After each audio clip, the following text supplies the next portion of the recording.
श्री कृष्ण कन्हैया लाल की, श्री वृंदावन बिहारी लाल की। परम पूज्य व्यास जी महाराज और इनके साथ सभी आचार्य प्राचार्य, संगीत जो बजा रहे हैं, संगीत से साथ दे रहे हैं, इस भागवत कथा को मनोरम और सुंदर बना रहे हैं सभी बंधु। हमारे मध्य में अव्यक्त रूप में हमारे गुरुदेव विराजमान हैं, भगवान श्री कृष्ण भी विराजमान हैं और साक्षात रूप में उनकी झांकियां हमारे बीच में उपस्थित हैं। इन सभी महापुरुषों को नमन करते हुए और आप सभी भक्त वृंदों को नमन, भक्तिमती माताओं, बहनों एवं प्यारे प्यारे बच्चों। हमारे परीक्षित जी जो इस कथा को आप तक पहुंचा रहे हैं अपने माध्यम से, इनका पूरा द्विवेदी परिवार इसमें लगा हुआ है और मैं देख रहा हूँ सभी रसूलाबाद के भक्त भी यहाँ पर बैठे हुए हैं। सब लोग यहाँ आप सुनने का सहयोग कर रहे हैं। आप सभी सौभाग्यशाली हैं, गुरु महाराज की कृपा आप सबको मिले, आप सभी समृद्धशाली बने, सौभाग्यशाली बने, आप सबको भगवान कृष्ण की कृपा मिलती रहे, ऐसा मेरा साधुवाद है, मेरा आशीर्वाद है, मेरा विश्वास है। बड़ा सुंदर प्रसंग चल रहा था, आप सबने जिज्ञासा की तो मैं कुछ शब्द आपके बीच में रखता हूँ। जब व्यास जी कह रहे थे कि भगवान कृष्ण को, भगवान कृष्ण जैसे गुरुदेव आपके साथ उपस्थित हों, मन जैसा घमंडी हो, अक्रूर का प्रसंग आप सुन रहे थे, उद्धव का आपने प्रसंग सुना। ये सभी प्रसंग बड़े रहस्यमयी हैं, बड़े रहस्यमयी। और ये ऐसे ही साधारण प्रसंग नहीं है। जब महाभारत का युद्ध चल रहा था, दोनों तरफ की सेनाएं एक दूसरे को मारने के लिए तैयार थी। अर्जुन ने भगवान श्री कृष्ण से कहा कि मेरा रथ आप दोनों सेनाओं के मध्य में खड़ा करो, मैं ये देखना चाहता हूं कि जो मुझसे लड़ने आए हैं वो मेरे अपने कितने प्रिय हैं और कितने अप्रिय हैं। उसी महाभारत युद्ध के दौरान जब भगवान श्री कृष्ण गीता सुना रहे थे अर्जुन को, तो अर्जुन ने यही प्रश्न किया गीता में, चंचलम हे मनः कृष्ण परमाति बलभद्रम तस्याहं विक्रमण्य वायुः दुष्करः।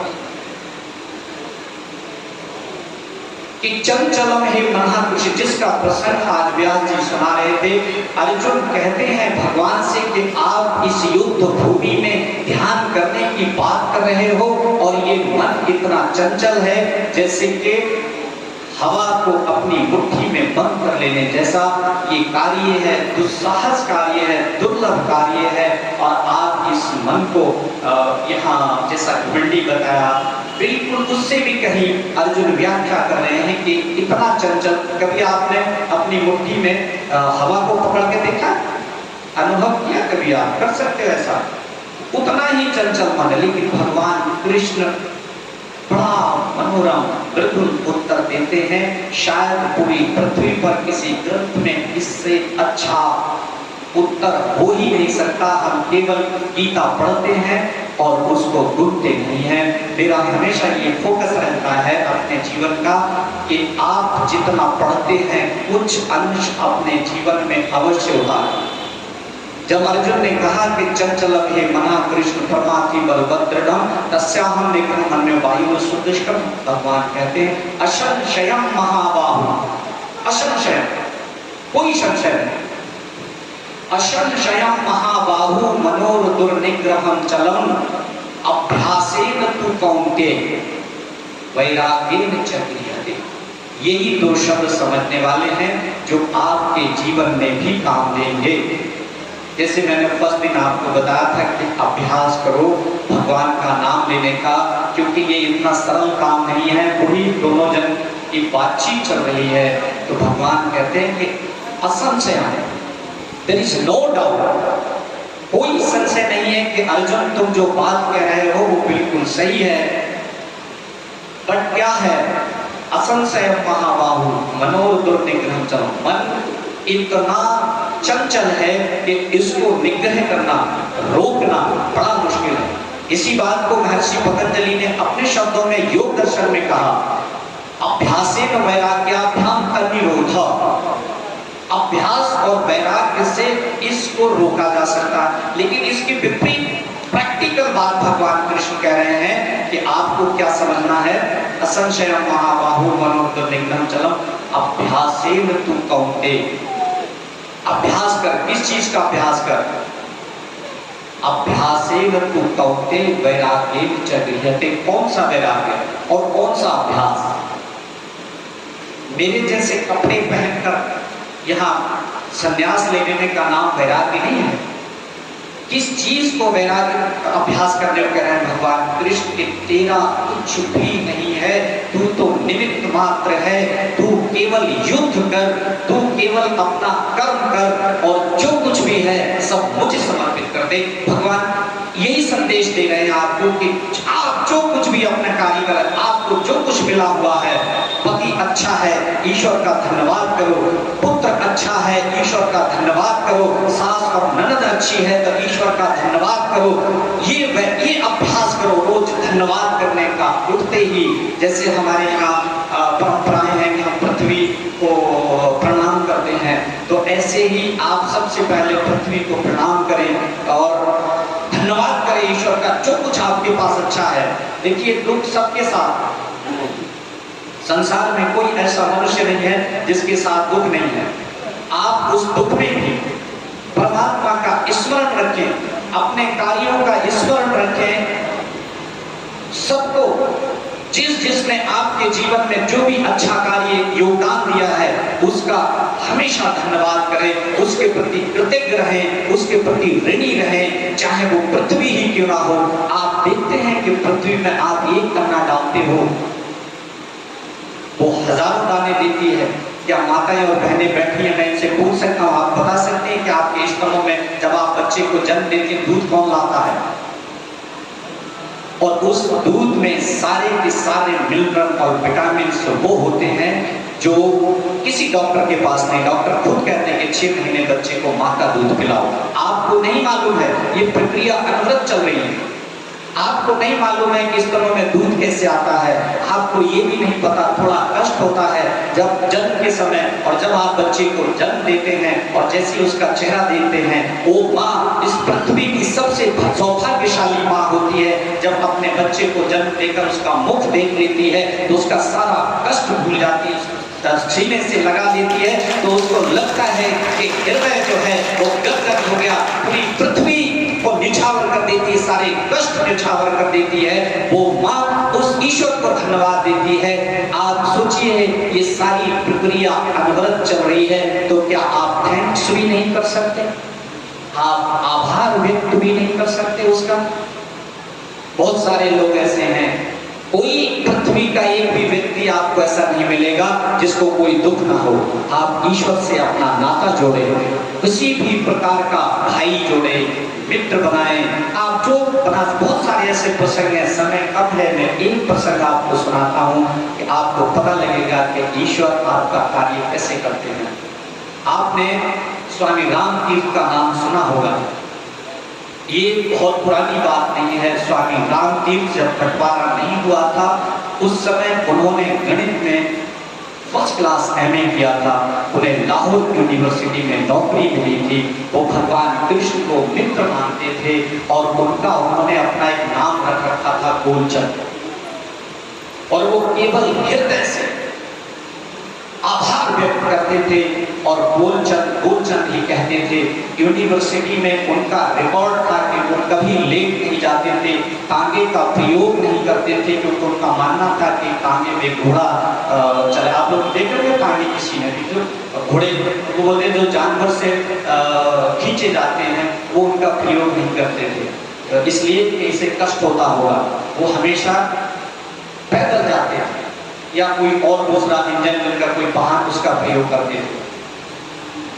एक दिन वो अपने कमरे में बैठे हुए भगवान कृष्ण से बातें कर रहे थे, उनका फोटो लगा रखा था और उसमें बातें करते करते उन्हें पता नहीं वो कब लेट हो गए। उन्होंने घड़ी देखी तो भागे दौड़े सर पर और जैसे यूनिवर्सिटी में पहुंचे, आप सबको मालूम है हमारे यहाँ एक परंपरा है यूनिवर्सिटी के स्कूल की, जब टीचर अध्यापक या प्रोफेसर एंटर करते हैं क्लासरूम में तो सारे बच्चे खड़े होकर उनका अभिवादन करते हैं। उस दिन कोई बच्चा खड़ा नहीं हुआ तो उन्होंने बड़ी मृदुता से पूछा कि आप लोग खड़े क्यों नहीं हुए? उन्होंने कहा सर आप दूसरी बार आ रहे हैं। स्वामी जी कहते मैं पहली बार आ रहा हूँ क्लास में। कहा नहीं आप दूसरी बार आ रहे हैं। तो इसी बात को लेकर बहस हो गई। तो एक रजिस्टर मेंटेन होता है, आप सबको मालूम होगा क्लासरूम में, उन्होंने कहा वो रजिस्टर मंगाओ। तो उनके कहने पर रजिस्टर आया तो उन्होंने देखा कि डिट्टो उसी समय का साइन है जिस समय उनका कॉलेज चलता था, सेम उनका साइन है। और सारे लड़कों ने खड़े होकर कहा कि सर आपने बहुत सुंदर पढ़ाया, सबसे अच्छा पढ़ाया और देखिए ब्लैक बोर्ड पर अभी भी लिखा हुआ है, हमने पढ़ा और हमको आज सब याद हो गया। प्रोफेसर राम तीर्थ परेशान और हैरान थे। उन्होंने कहा कि मैं पहली बार आ रहा हूँ, पढ़ाया किसने? कि सर आपको कुछ हो गया है, आप दूसरी बार आ रहे हो। और इसी बात को लेकर उन्होंने कहा मैं अपने साथी जो प्रोफेसर हैं उनसे पूछता हूँ। वो बाहर निकले तो उन्होंने गुड मॉर्निंग या राम राम जो भी प्रथा थी वो किया, नमस्ते। तो वो साथी कहने लगे क्यों राम तीर्थ आज क्या बात हो गई, आप बहुत बार बार नमस्ते कर रहे हो? मैं कहा मैं पहली बार आ रहा हूँ। बोले आप सुबह भी नमस्ते करके गए थे, फिर दोबारा नमस्ते कर रहे हो? उन्हें बड़ी बेचैनी हुई। प्रसंग बहुत लंबा है, समय कम है, मैं शॉर्ट में बता रहा हूँ। वो घर पहुंचे और घर उन्होंने अपनी पत्नी से ये बात कही, तो पत्नी ने कहा कोई बात नहीं, आप मुंह हाथ धो लो, कोई बात हो सकती है, उस पर विचार किया जाएगा। लेकिन उन्हें चैन नहीं पड़ा। वो अपने कमरे में गए और गोलचंद से बातें करने लगे और बातें करते करते करते करते वो अपने को खो बैठे और उसी में जिसका प्रसंग चल रहा था उसमें वो डूब गए। वहां पर उन्हें पता चलता है कि उनके भेष में जो बाहर फोटो लगी हुई थी भगवान कृष्ण की, वो फोटो उनके भेष में आ गई और वो प्रहारी वहां। तब उन्होंने अपनी पत्नी से कहा कि मैं संन्यास लूंगा, क्योंकि मुझे अच्छा नहीं लगता कि भगवान कृष्ण मेरा काम करें, मैं अब उनका काम करूंगा, मैं उनका काम करूंगा।